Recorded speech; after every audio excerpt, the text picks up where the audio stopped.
What's up YouTube, my name is Mistic and today I'm watching a video by Casual Geographic. The red panda problem not being talked about enough.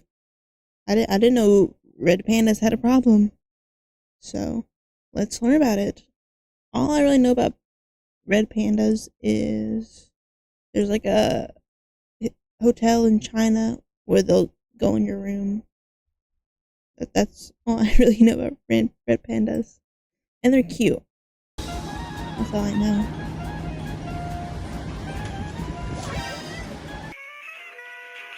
Oh no. Red pandas are the paralysis demon of depression, and the first thing it sees after hearing boss music. The red panda is the cutest thing alive that will take the lives of other animals. We'll get into that. Red pandas are so cute that off instinct I almost don't trust them. They're built like a deliberate distraction from what? So strong. What? Give him a briefcase and he looks like he's gonna sell me awful financially crippling insurance, and for the last time I am absolutely on board. The red panda is so adorable, it's almost too good to be true, and like healthcare and insurance payouts, they actually are. This animal is not what you think it is. The internet will have you believing it's— Okay, before it says anything, I think they're closer related to fox and like that, like feline canines, than like actual bears, I think, or pandas. I think that's what he's gonna say. a wholesome, ginger, chungus, ooh, raccoon, and panda adjacent, but I know the truth, and I will be exposing them. But first, this video was sponsored by absolutely no one. Except my personal biases, let's get it. First of all, the red panda is the biggest victim of clout jacking in nature. This is actually the original panda. Let me explain. The red panda was first described in 1825 by zoologist Frédéric Cuvier, who called it the cutest, most beautiful animal he'd ever seen, and even gave it the scientific name Alurus fulgens, which literally means fire cat, and they earned the panda name from the Nepali word bonya, meaning bamboo eater. Sound familiar? Well, the obese, bamboo-eating bean chair of a bear was first described in 1869 by Pierre Armand David. They inherited the panda name because folks saw me bamboo and were like, damn, him too, and assumed the two bonyas were related. So yeah, this panda was actually named after that panda, almost 50 years after the fact. And somehow, even with half a century handicap, the second panda managed to lap the premier panda in popularity, so much that the OP, original panda, is now called the lesser panda. Now there is an argument that lesser just refers to size, which is why the giant panda gets body shamed in its own name, but I already don't appreciate gibbons being clocked as lesser apes, much less a commie raccoon being a lesser anything. But it's actually worse for the red panda, cause these two pandas aren't related. Giant pandas are bears, and people should look up panda attacks to remember that. Red pandas are, well, we'll get to that, but they're not bears. They're not even remotely related. Which means the DreamWorks jockey borrowed the name from an animal it's not even related to 50 years after, stole its identity, and left it with lesser. So now, not only does Google acknowledge the biracial bear first when you look up panda, even people that try standing up for the original accidentally overcorrect by saying, you know, red pandas aren't actually pandas. Except they are. They are the bonyas. They came first. I can't think of another animal that's had that happen to it. Except maybe penguins. Penguins got their name from looking like a bird they're not even related to, but at least the great auk is extinct. Red pandas are still here, albeit they're endangered. Which is actually another issue I have, because giant pandas would end up becoming the poster child of endangered species, and would even be immortalized as a World Wildlife Fund logo. And you can't even point to pretty privilege. Red pandas are obscenely pretty, but when you save a non-profit money on printing fees by being black and white, you get the nod as the logo, and that's not even a joke. The price of color printing got the red panda passed over. They probably wouldn't have gotten the credit anyway, because if you know this logo, you know the company Firefox, and the Firefox mascot was based on a red panda. As adorable as they are, red pandas have been shoved to the shadows. But what if I told you this all could have, and honestly should have, been avoided? Because remember, I said the reds were first described in 1825 by Cuvier. Except, not really. It was actually General Thomas Hardwick who's credited with introducing the fire panda to the Western world, and he even did a presentation at the Linnean Society in London with what's considered the first ever red panda painting in Europe in 1821. Like Cuvier, Hardwick also wrote about them, except in his report, he didn't call it a panda, he called it a wah, based off their call. But despite writing the report in 1821, Hardwick's work wasn't published until 1827. With Cuvier's work out 2 years earlier, he got the naming rights, and red panda stuck. If Thomas could have just locked in a little earlier, we'd be calling this a wah or a chihuahua, and who knows what butterfly effect follows. So yeah, red pandas got shafted, and as you can tell, I'm fed up for them. But being compared to a bear, retconned as a raccoon, fire fox, and fire cat begs the question, If it's none of these, what even is a red panda?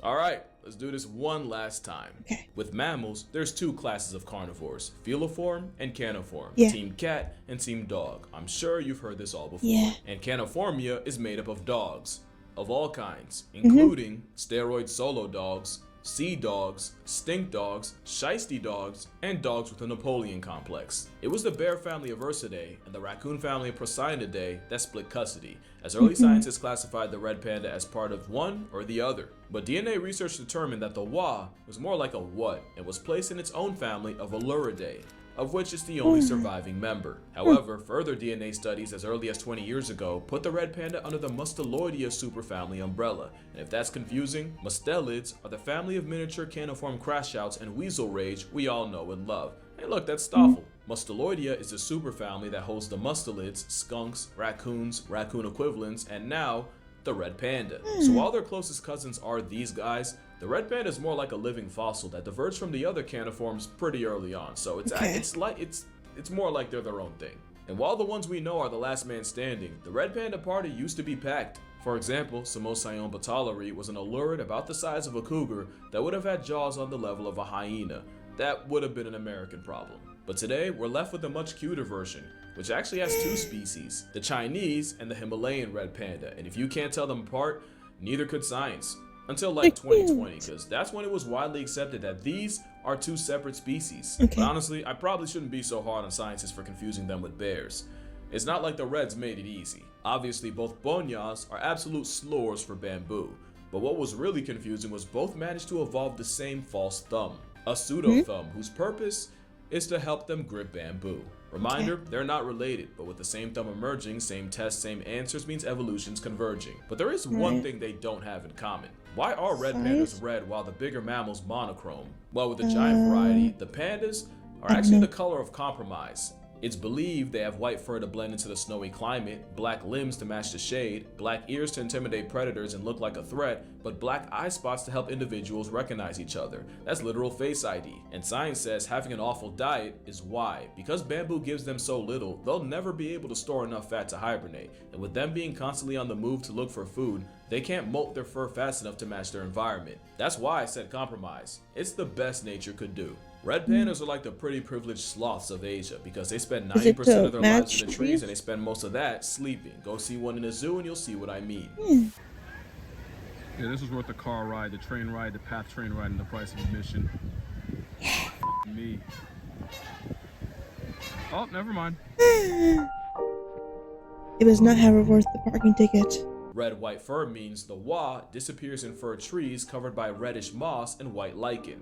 But of course, the most famous thing these two have in common is their choice of diet. They fully committed to lives as bamboo sinks, so much that the giant bonya actually lost their ability to taste meat. You might catch a bear trying a dead wildebeest or murking a peacock, but virtually all their protein comes from bamboo. It's even been found that giant pandas They're have so a sweet dumb, I tooth, love with it. them preferring natural sugars over water. Red pandas move to a similar beat of being mostly for bamboo. They'll also mix it up with fruits, nuts, blossoms, the occasional egg, birds, mice.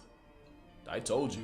But red pandas also have a sweet tooth, and it's believed they're the only non-primate mammal able to taste artificial sweeteners, with the was showing a preference for fake sugar like sucralose and aspartame, which makes the sugar fox the only mammal without thumbs that can appreciate NutraSweet and Splenda. The last thing they have in common might not seem that special, but it is to me. Red pandas being pregnant for an average of 130 days might not seem like a lot, until you realize cats their size carry kittens for just over 60. And it's because, like giant pandas, red pandas experience delayed implantation, which basically means they can procrastinate pregnancy by having the fertilized embryo just float around before implanting. It means red pandas can put pregnancy on pause and wait till the best possible condition to have kids. I wish humans Sometimes it could takes have 90 that. days, sometimes over 5 months. Both pandas can do this, but to be fair, so can a lot of mammals, like over 100. Red pandas have But anywhere not from 1 humans? to 4 cubs, each the size of a stick of butter, and each managing to be cuter than the original. They shadow Mama Bonya for about a year, learning everything about how to panda.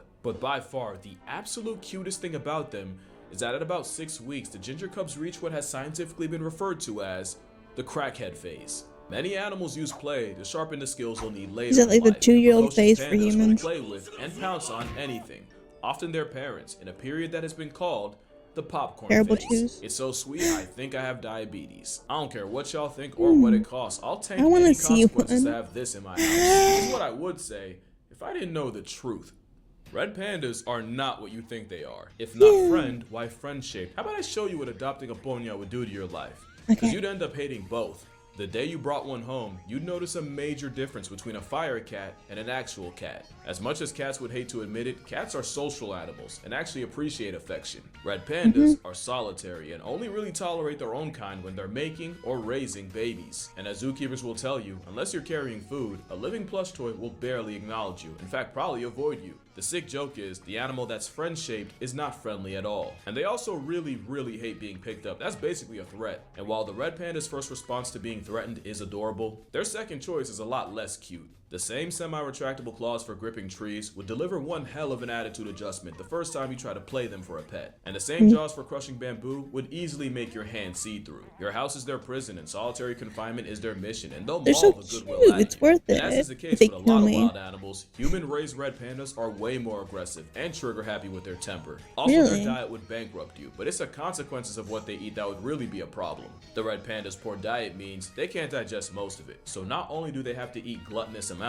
what that means is red pandas can poop out their own body weight in waste in a week and can drop bamboo-laden bowel bombs up to 40 times a day. Now add that they constantly scent mark with urine and your house would smell like a dog park in August. Almost forgot, red pandas sleep up to 17 hours a day, but are crepuscular, so the only times the panda would panda is when you're either getting ready to or trying to sleep. So you'd be dead broke, sleep deprived up to your collar and caca and probably missing several fingers and possibly an eye. Not to mention, the rogue panda that's built for the cold and high altitude would lose its mind in your house, and their susceptibility to disease is something you'd never emotionally or financially recover from. But it probably wouldn't even get that far, because the other thing about bringing red pandas into your house, they will find a way out. That's a promise. Orangutans are definitely the animal that stresses out enclosure engineers the most, but a red-faced ringtail is a close second. The rabbit hole of red pandas breaking out is hilariously extensive, and also why you could not keep these bastards in Planet Zoo. I challenge you to Google red panda escapes, click news, and marvel at how many times a literal Harry Houdini has humbled humanity. I'm gonna go through some of my favorites. The first documented red panda escape was in 1978 in the Rotterdam Zoo, aka Die Rij de Blijdorp in Netherlands, and it created a phenomenon known as the red panda effect. Because even though the red panda was found just tragically not alive, the zoo still received hundreds of calls and sightings claiming to have seen it, even a year after he had died. The red panda effect is now synonymous with a psychological phenomenon where people tend to see exactly what they're looking for, even when it's not really there, and even provoke commentary on how the brain tends to fill in gaps in perception and can even alter that perception. Either that or Big Panda gaslit the hell out of the looking for Dutch. yellow cars, In yellow 2007, Yin the red panda made people wait 2 hours on the day of her debut before showing herself, and after taking a brief look around, said nah and immediately escaped. Keepers responded by adding electrical wiring around her enclosure, and that same month, she bypassed that wiring by using overhanging tree branches and got out again. But she never actually left the zoo. She climbed 30 feet up a tree and made the zoo director climb after her to get her. 10 years later, Sunny the red panda escaped, except this time, she fully left the zoo premises and was never seen again, which is crazy because no one clocked a red panda in Virginia, yet somehow after a bloodhound search, bamboo traps, drones, and a several-year manhunt, Sunny's still a ghost, and the reason why? Well, the prevailing theory is that she got fed up with the constant amorous advances from a male named Thomas, and eventually Andy Dufresned herself from him. It wouldn't be the last time, because in 2023 in Poland, Ponzu the red panda broke out and would scale the highest tree he could find to get away from his overly going mate Maja.